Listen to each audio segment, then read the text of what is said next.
Mateo capítulo 5, versos 17 al 20, nos narra a nosotros dentro del Sermón del Monte y de este llamado a ser distintos, cómo Jesús y la ley están ahí y los profetas. Y para iniciar, hermanos, yo sí quisiera decirles algo. Voy a decirlo antes de que leamos el texto y antes de que entremos ahí al texto. Y cuando ahora ministrábamos, y sé que el Espíritu de Dios se movió y había un olor grato de Dios aquí delante, y Dios estaba recibiendo, ¿verdad? ¿Verdad? Y hay muchas cosas que están aconteciendo en el mundo, es un poco lo que Angie decía, y es verdad. Hace un tiempo yo me di cuenta de una noticia, ¿verdad? Que fue que un hombre en Estados Unidos tiene acusado a Dios, ¿verdad? Y en ese país de tantos derechos acogieron, ¿verdad?, el recurso, y así es que Dios está acusado por este hombre. Una expresión que acabo de oír por ahí, que también yo considero que fue mía, digo yo, qué horror. Hermano, pero en medio de la meditación de las Escrituras, que en esta mañana, y yo hoy un poquito más temprano, en mi corazón golpeaba algo con respecto a esta parte. Y creo que, sin dudar, el Espíritu, porque no pueden salir palabras tan así como de uno a veces, pero el Espíritu me traía algo con respecto a esta parte de la acusación, porque yo estaba ahí y decía, Señor, ¿cómo? ¿Qué loco? ¿Qué loquera? Acusar a Dios. Sin embargo, el Espíritu me trajo algo y lo puse en una frase. Acusamos a Dios de engaño cuando no obramos con paciencia. Acusamos a Dios de engaño cuando no obramos con paciencia. Acusamos a Dios de engaño cuando nosotros tomamos nuestra propia justicia. Acusamos a Dios de engaño cuando nosotros no damos toda la gloria al Señor. Hermano, y cuando hay circunstancias en las cuales nosotros no logramos tener aquello que para nosotros es lo que necesitamos, acusamos a Dios. Dios está acusado. Dios está siendo acusado por aquellas cosas que en nuestra muchas veces negligencia nosotros no acatamos a tomar la perspectiva y pararnos sobre la palabra y confiar y esperar en Él. Acusamos a Dios de engaño cuando no obramos con paciencia, porque hacemos nuestra propia justicia. Dios está acusado. Yo pensé que era solo ese hombre, pero el Espíritu hoy me trajo. No, lo acusan cuando ustedes hacen cosas que yo no les he dicho que hagan. Me acusan de engaño cuando yo no les doy lo que ustedes creen que ustedes necesitan. Me acusan de engaño cuando yo no sano, porque yo sí sé cuándo y cómo y por qué. Me acusan de engaño cuando las cosas en la familia no salen bien. Me acusan de engaño cuando no tenemos la paciencia para esperar el tiempo de Dios.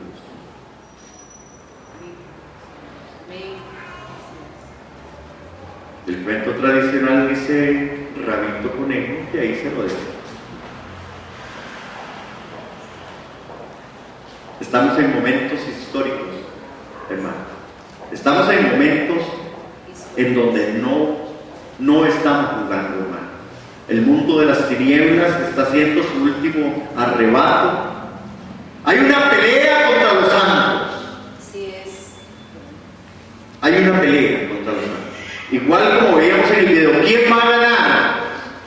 Estos chicos, a los niños. Hermanos, la información, yo sé que pasó muy rápido, pero hay información ahí que es impactante, impresionante, que lo hemos venido mucho rato, yo dije, ¿cómo es posible que un niño que no tenga su edad tenga una cuenta Facebook? Y que los padres lo sepan y que no hagan nada. Hemos venido denunciando que hay cosas que no están correctas, en donde muchos jóvenes, adultos también, la pornografía ha invadido. Que Dios nos abra los ojos para arrepentirnos y nuestros oídos para escuchar su voz. Amén. Y que caigamos en nuestras rodillas y decir, Señor, perdónanos.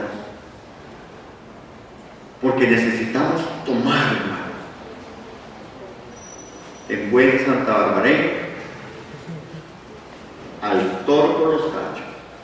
Así es. Hoy es el día de levantarnos, hermano, por nuestra familia y operar y lograr toda la justicia de Dios.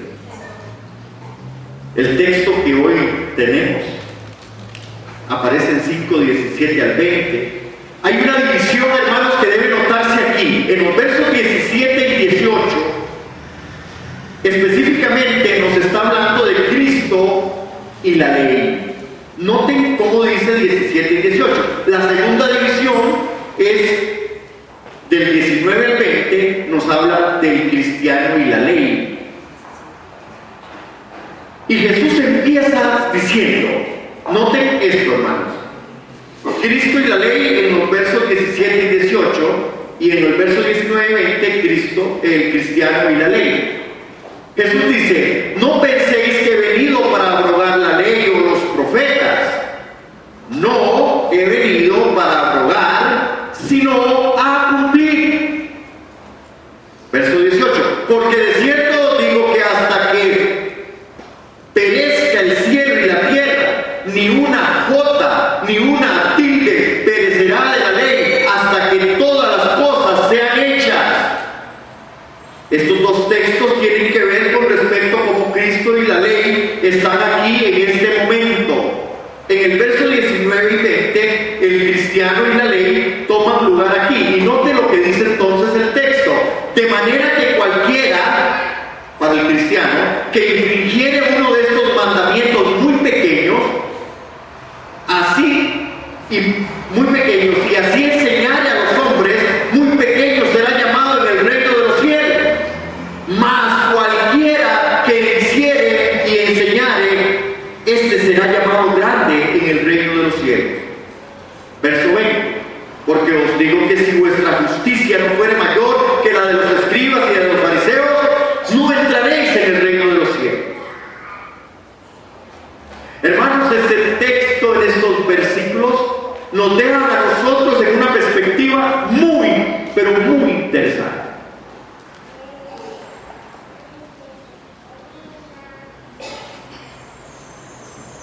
Hasta aquí Jesús, en medio de todo el sermón del monte, en las bienaventuranzas, ha hablado del carácter del cristiano y de la influencia que tendrá en el mundo si exhibe el carácter y si su carácter lleva fruto de buenas obras.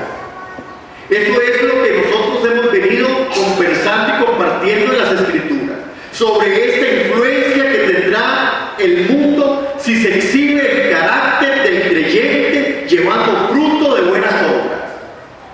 Ahora procede a definir de manera más amplia este carácter en obras de justicia. Y entonces Jesús pone en perspectiva y dice, si vuestra justicia no es mayor. Jesús ya había mencionado, por lo menos en 5 o 6 de Mateo, bienaventurados los que tienen hambre y sed de justicia, recuerda que lo vimos, y que los llevará a sufrir persecución. Dichosos los que tienen hambre y sed de justicia, y inmediatamente dice en el verso 10, él termina diciendo con respecto a esto, porque vendrán tiempos donde sufrirán persecución por causa de mi nombre. El punto importante, hermanos, que aquí aparece es cuando Jesús explica que la justicia consiste en conformarse a la ley moral de Dios, que es la que aventaja a los escribas y a los fariseos. ¿Por qué es entonces y cómo es que Dios quiere que nosotros logremos comprender el aspecto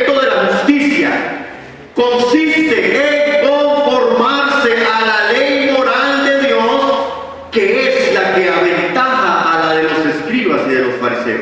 Si la justicia que usted y yo hoy practicamos no es mayor que la de los escribas y fariseos, Jesús dice, usted no puede tener parte conmigo.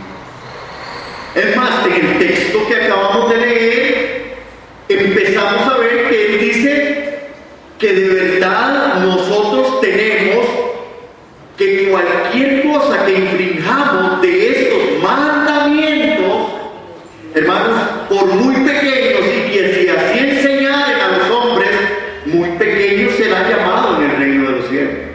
Es decir, que el punto de la ley, hermanos, Jesús lo indica de forma correcta y súper adecuada. No piensen que yo he venido para abrogar la ley. Porque para muchos, y muchos predican hoy sobre gracia y la doble gracia. Y otros predican que la no posibilidad de perderse en la salvación. Si uno de ustedes, dice Jesús, no cumpliese con estos mandamientos, por pequeños que sean, pequeño no podrá ser grande en el reino de los cielos. Amén. Hermanos, ¿qué es lo que entonces estamos nosotros viendo? Las buenas obras son en obediencia. Las buenas obras que de la ley parten son en obediencia. Hermanos, ¿cómo es como muchos? Y yo siento, y creo que el viernes yo expuse sobre esto.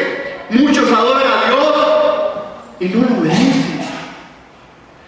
Muchos están con manos levantadas en la dinámica de la iglesia, adorando a Dios, pero no lo obedecen. Hermano, ¿qué es lo que está aconteciendo? Aún sabiendo que Dios por su Espíritu les está llamando a una obediencia plena, a postrarse, a humillar su corazón, hermano, a dejar cosas que no pertenecen a la justicia de Dios, lo siguen haciendo.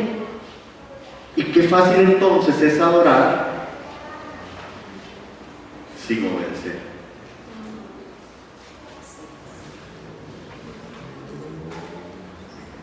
Qué difícil es adorar en medio de las circunstancias, ¿verdad?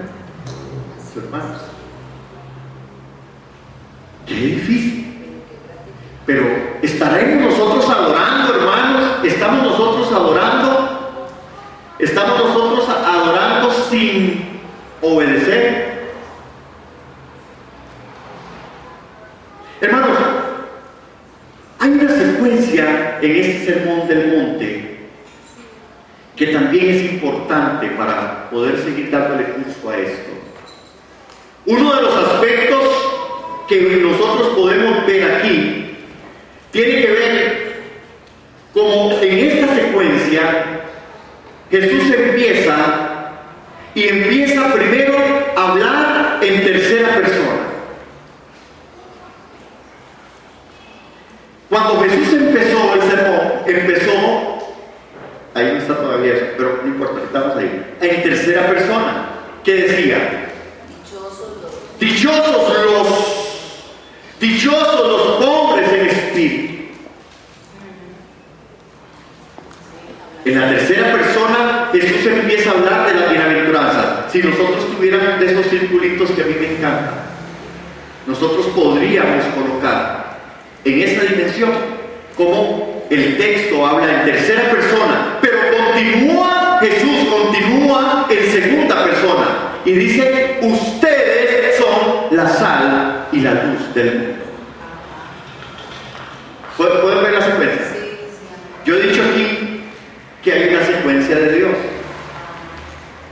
La secuencia de Dios siempre está para usted y para mí, en el texto, en la familia, en la vivencia. En tercera persona, bienaventurados; en segunda persona, dichosos. O más bien dice: ustedes son la sal y la luz del mundo. Pero ahora, hermanos, Él cambia. Ahora Jesús va a cambiar y cambió en ese texto a primera persona. En la primera persona, Jesús está diciendo en el texto cuando inicia: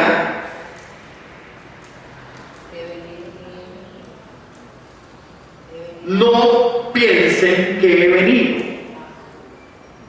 abrogar la ley. No piensen. Pareciera que Jesús sabía de antemano que en algún momento había un grupo de gente que de verdad quería sacar, quería quitar el mandato, quería abrogar, quería quitar, quería desaparecer la parte del Antiguo Testamento. Por eso Jesús se antepone y dice: no piensen que yo he venido para abrogar la ley de los profetas. No he venido para eso. Yo he venido a otra cosa. Yo he venido a darle una secuencia. Yo he venido para que ustedes logren entender cuál es el corazón del Padre.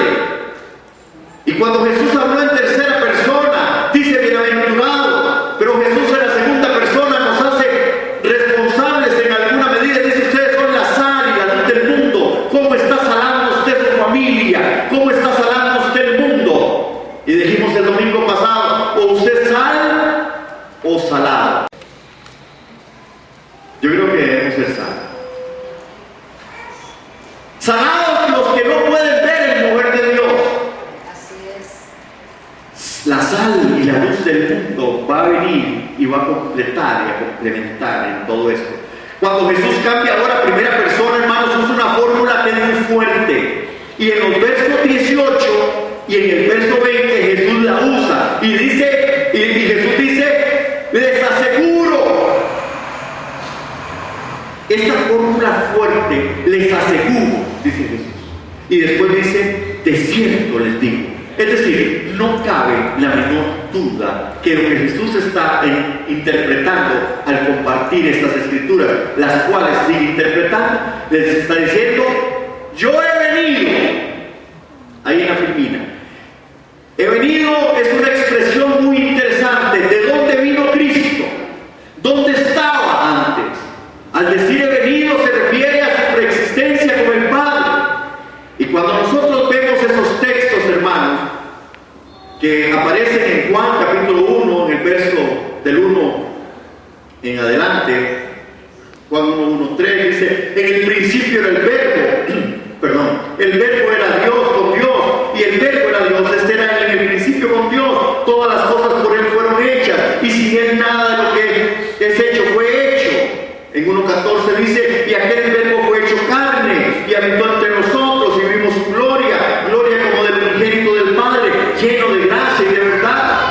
Y en el verso 18 también dice: a Dios nadie le vio jamás, el unigénito Hijo que está en el seno del Padre, Él le declaró.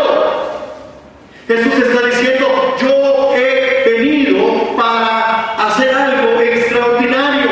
Yo vengo en el mover de Dios, yo vengo en el mover del Espíritu, porque dice que cuando todo fue hecho, el Espíritu de Dios se movía sobre la faz de la misma. Sin Él nada de lo que fue hecho ha sido hecho, fue hecho.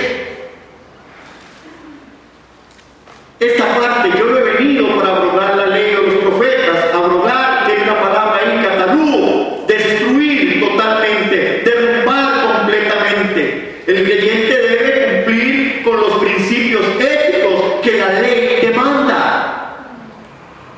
No robarás. Eso no ha sido abrogado. Así es. No darás falso testimonio. No ha sido quitado. No ha desaparecido. La parte moral está implícita. Y si usted y yo no la trabajamos en nuestra vivencia, ya no para obtener algo, sino por lo que somos, estamos en dificultad. Y si enseñamos de una mala manera, por eso, hermanos, hay enseñanzas que tienen que ser sopesadas en el Espíritu. Hay gente que tiene mucha habilidad para hablar, pero dicen un montón de cosas que no son del Espíritu ni son de las Escrituras. Nosotros tenemos que volver a la simpleza de las Escrituras. Ahora que estamos a punto de celebrar la Reforma, ya algunos metieron por ahí Harvey, pero es la Reforma, realmente es el día de la Reforma, de los grandes reformadores. Necesitamos seguir parados, hermanos, en la senda antigua, y necesitamos que la palabra sea tan sencilla como siempre fue sencilla, porque la sencillez de las Escrituras es lo que las ha hecho profunda. Hay una gran profundidad. Yo no he venido, dice Jesús, para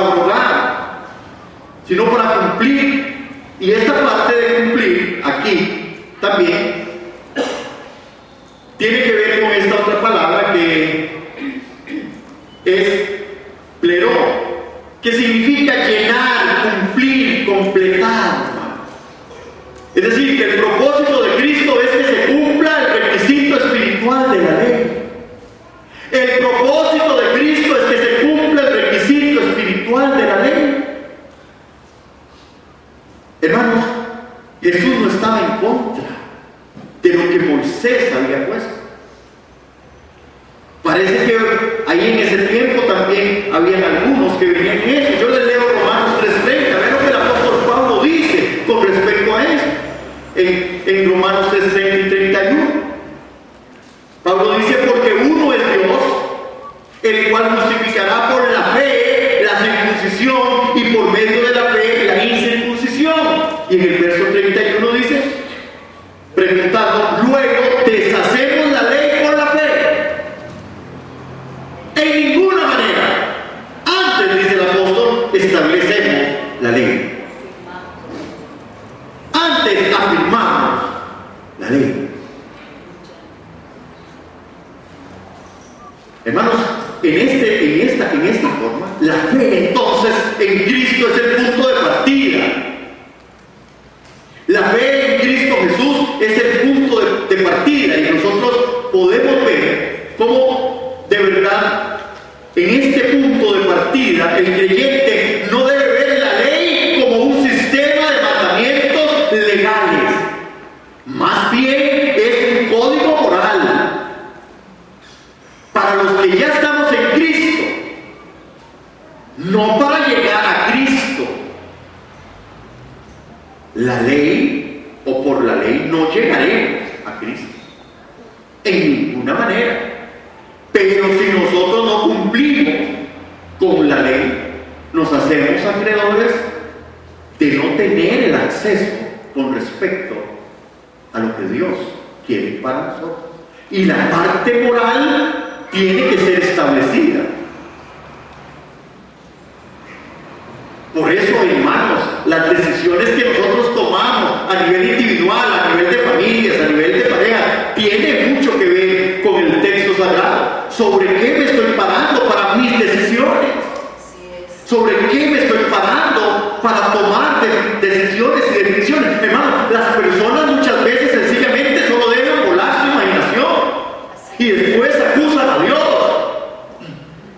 Dejan que las cosas vengan, hermano, a sus mentes, y dejan volar sus mentes sin pensar, hermano, que Dios también ha establecido en muchas formas. Vean cuando Jesús habla del asunto del adulterio.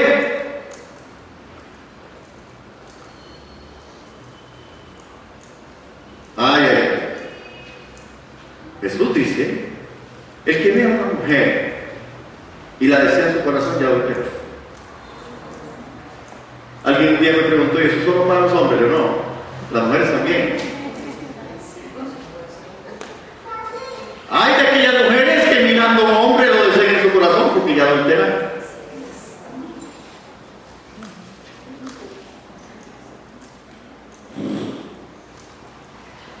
¿De qué está lleno nuestro pensamiento? ¿Cómo nos quedamos lugar a pensamientos que no son pensamientos de Dios?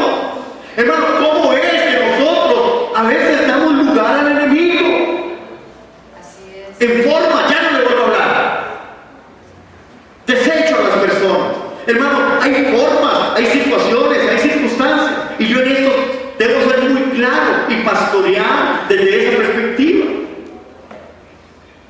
Hermano, hay circunstancias en los núcleos familiares que a veces, hermanos, son irremediables porque se necesitan siempre dos para pelear, para vivir juntos y para ser chiquitos. Pero a veces uno no quiere, hermano.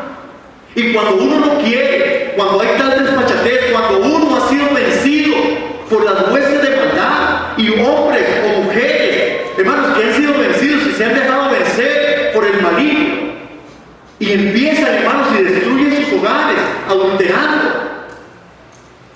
Gente que empieza a dar lugar al diablo, hermano, y en su núcleo familiar, por lo que sea, Hoy que se vale hasta decir, es que ya no hay química. Yo es que no llevé química, entonces yo tengo mucha química con mi esposa. Hermano, y es razonable siempre y cuando usted delante de Dios esté claro y entendido, o clara y entendida, de que de verdad, hermanos, Dios está en medio de este asunto y que de verdad usted luchó por lo que tenía que luchar. Porque tampoco Dios obliga, y Dios tampoco nos obliga a nosotros a poder vivir en donde de verdad una de las dos partes no quiere estar.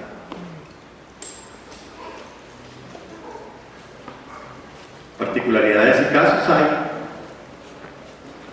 El profeta fue a sacar del prostíbulo a su mujer 3 veces, pero era el trato de Dios. Me doy a entender, es lo mismo que pasa con nosotros. Yo estoy tocando el área de familia, el área de matrimonio, pero es lo mismo en medio de otras situaciones que en el núcleo familiar se da. Necesitamos entonces saber cuál es mi parte moral. Yo debo de cumplir con esa parte, hermano. Debo estar muy claro, y entonces, cuando ya yo no pueda estar compartiendo, conviviendo con las situaciones, circunstancias, llámese con el esposo o la esposa, o llámese con los hijos, debo tener la libertad del espíritu, hermano. Es la libertad, porque yo no puedo tampoco someter, no puedo obligar. Yo debo dejarme guiar por el poder de su amor, por el poder del Espíritu. La fe en Cristo es el punto de partida. Hermano, viendo desde las Escrituras que Dios por la fe, dice Pablo en Gálatas en el capítulo 3, perdón, es 3, ¿verdad? 3 en el verso 5 y por ahí, pero yo le leo algunos. Dice, y viendo antes la Escritura que Dios por la fe había de justificar a los gentiles, evangelizó antes a Abraham. Me gusta oyeron esa traducción. Evangelizó antes a Abraham diciendo, en ti serán benditas todas las naciones. Luego los de la fe son benditos con el creyente Abraham. Hermanos, para que la bendición de Abraham fuese sobre los gentiles en Cristo Jesús, para que por la fe recibamos la promesa del Espíritu Santo. Por la fe recibimos la promesa del Espíritu Santo. Aleluya. Entonces no es un asunto de la ley, es un asunto del Espíritu. Pero nosotros no podemos dejar de lado lo que la Escritura a nosotros nos dice, que no debemos de dejar aún aquellas pequeñas cosas. Hermanos, cuando Jesús dijo esto, sabía que iba a cumplir la ley y los profetas. Lo hizo al pie de la letra. Para los que están anotando, vean Lucas, anótese por ahí Lucas 24, 27 y el verso 44, y después lo leo para ver cómo Jesús cumplió. En Hechos capítulo 3, en el verso 24, en Hechos capítulo 8, verso 30 al 35,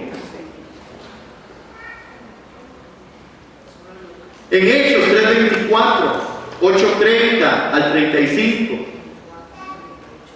y en el 13:27, y en Lucas 24:27. En Romanos 10:4, ve qué interesante, hermano, lo que Romanos dice, porque el fin de la ley es Cristo. El fin de la ley es Cristo. La palabra fin significa propósito. El propósito de la ley era hacer justo al hombre. Pero todos pecaron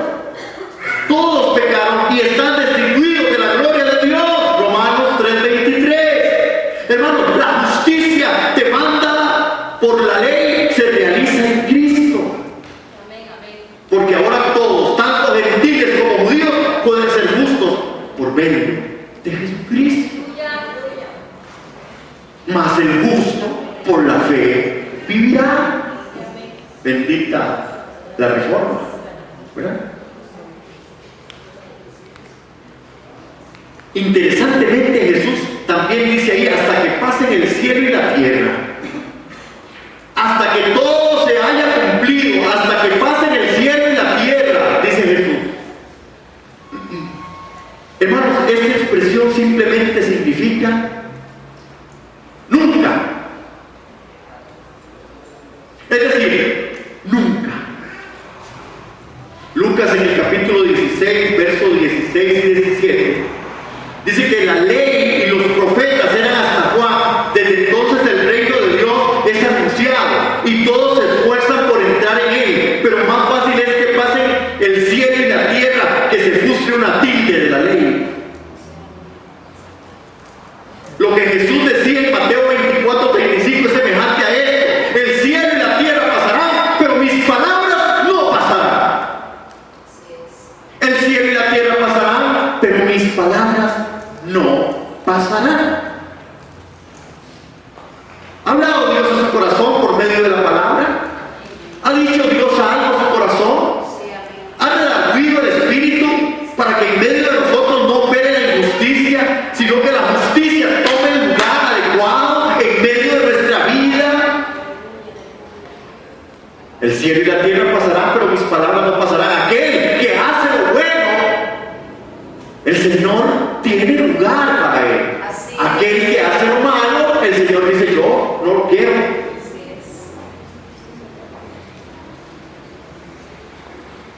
Grande en el reino. ¿Por qué? Por su actitud, enseñanza y práctica con respecto a la ley. Es grande en el reino el que camina, el que vive, el que trasciende en medio de la vida cristiana, haciendo la voluntad del Padre. Estos textos que acabamos de leer y otros se afirma que la palabra de Dios, la ley de Moisés y los profetas, los salmos del Evangelio, tienen que cumplirse en todo dicho. También se dice en la Escritura: no puede ser quebrantada, en Juan 10:35. Hermano, después, interesantemente, ni una jota ni una tilde pasará de la ley. Yo investigando un poquito, ¿saben por qué es que este término está ahí? Bueno, les cuento. Jota significa la letra hebrea Iod y corresponde a la I vocal. ¿Ven qué interesante? La I vocal es mucho más pequeña que las otras letras hebreas. Es la más chiquitita. La tilde, denotando una proyección muy pequeña en la esquina de ciertas letras griegas que las distinguen de las otras que son redondeadas. Toda la expresión se ha comparado felizmente con el dicho: el punto de una I ni el palito de una T, que es croatos, pasará. Ni una J, ni una tilde, ni un punto, nada pasará que no se cumpla. Aleluya.